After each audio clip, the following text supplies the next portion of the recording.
Welcome to the Exposer.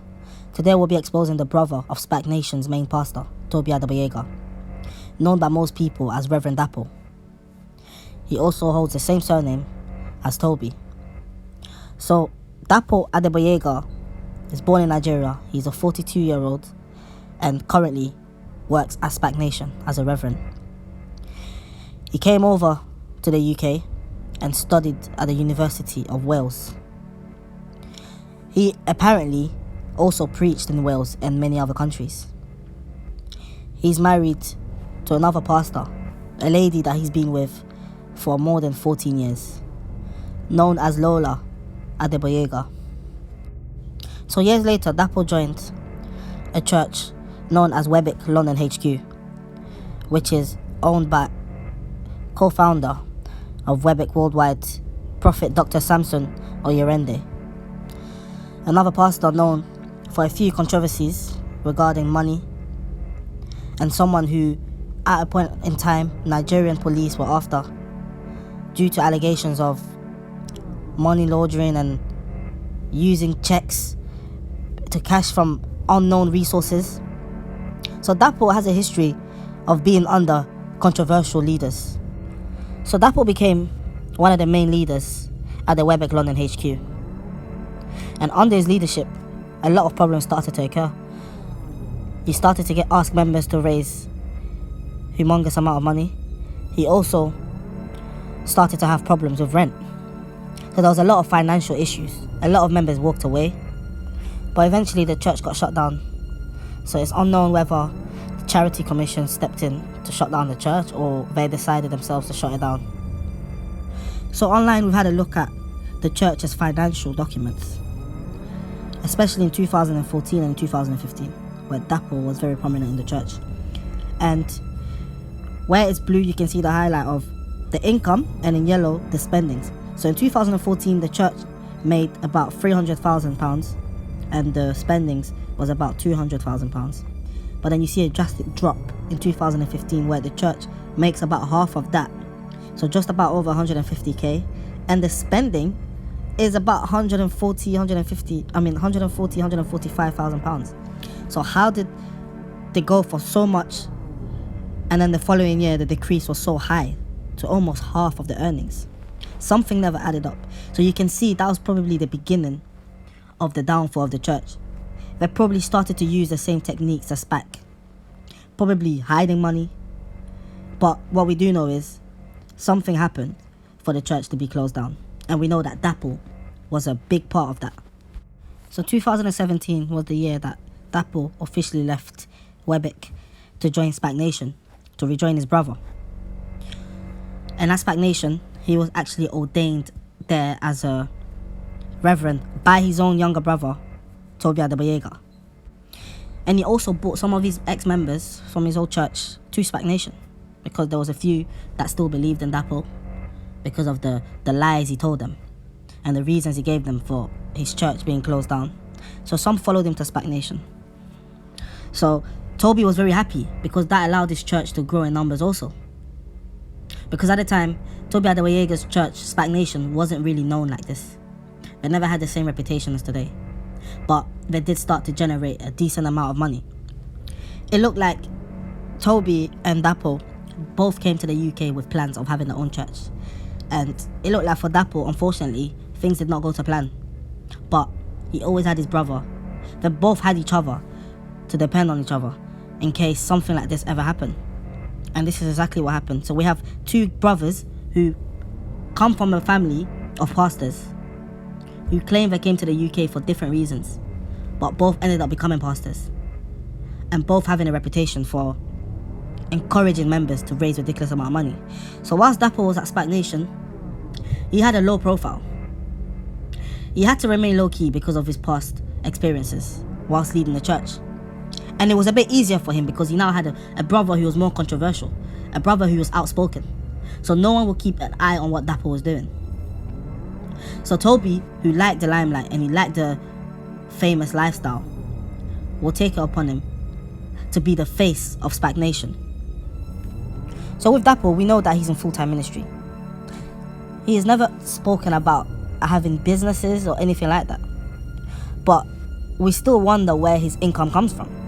Because if you look at Spac Nation's income, they claim only 35k is paid to their members. So that will ask us the question, where does Dapo get his money from? Where does he get his income from?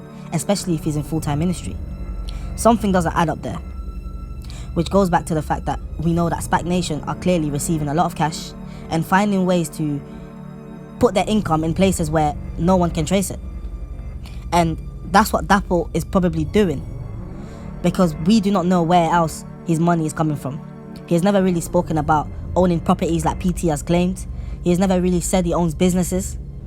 But then Spac Nation claims they only pay a small amount of money towards their members.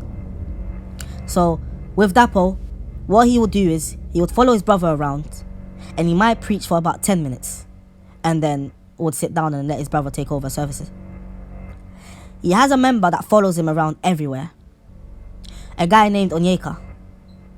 And I can confirm Onyeka is a very, very vulnerable member. You might see him on social media defending Spac Nation a lot. You might see him praise the pastors a lot. But I can confirm that Onyeka is a very, very vulnerable member. And he doesn't see it right now, but hopefully he sees it in the future.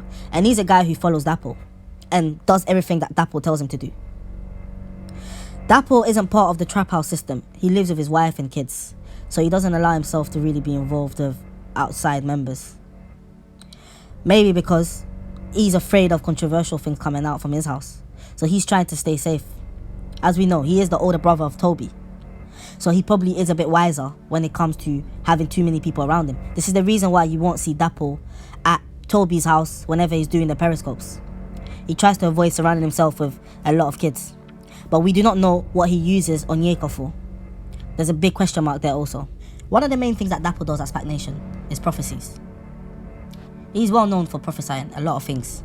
Something that the members are still waiting to see, if his prophecies are actually true. He will use it to his advantage to then deliver a message about giving and encourage members to give and why it's really important to give. I've heard it out of my own ears sometimes, Dapo mentioning that members should be given at least £200 every month. He doesn't behave like PT and he doesn't deliver his message about giving the same way PT does. Because like I mentioned, they have totally different personalities. Dapo comes across as more of a kind person, less arrogant. So he will say in a way which could persuade some members to give.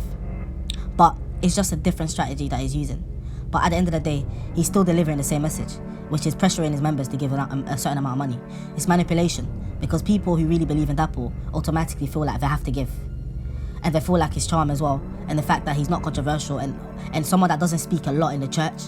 When he does speak, members tend to feel like it therefore has a lot of importance. So even though he doesn't talk a lot as Spac, he's still very well motivated and driven by financial gains. Remember, this is a guy who had his own church, a guy who was very vocal in his own church.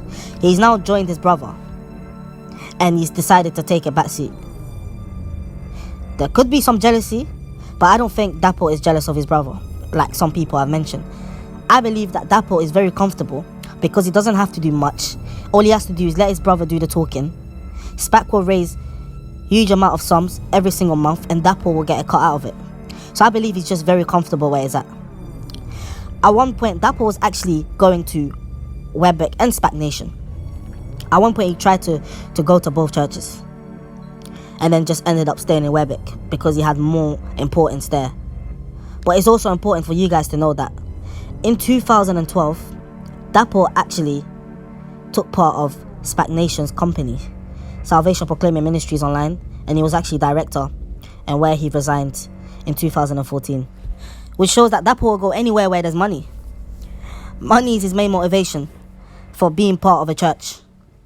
And it's very unfortunate because there's a lot of members who look up to Dapo, and there's a lot of people who are deceived by how Dapo conducts himself at Spac Nation. There's even a lot of members at Spac who want to quit but are still there because they believe that he is the good brother, he is the brother that isn't part of the corruption. But a little bit of digging in the history of Dapo, you will see that he is the same as his brother, with a different personality. And he's just a smarter brother in terms of keeping a lower profile. But at the end of the day, Dapo is after one thing, and that's money. It's not about souls. It's not about helping people. It's about wealth. And that's what him and his brother had as a plan all along when they decided to join this country.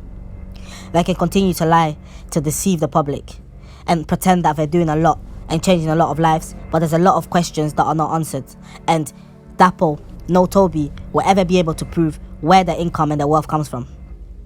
But the truth is coming to light. So it's very important to expose every single member who has a major impact in this corrupted organization. So this is a man who, of course, is allegedly responsible for his old church being shut down because of his own financial gains. So he's definitely responsible in encouraging members at Spac to raise a lot of money. So he must be exposed. So this is the exposing of Dapo Adebayega.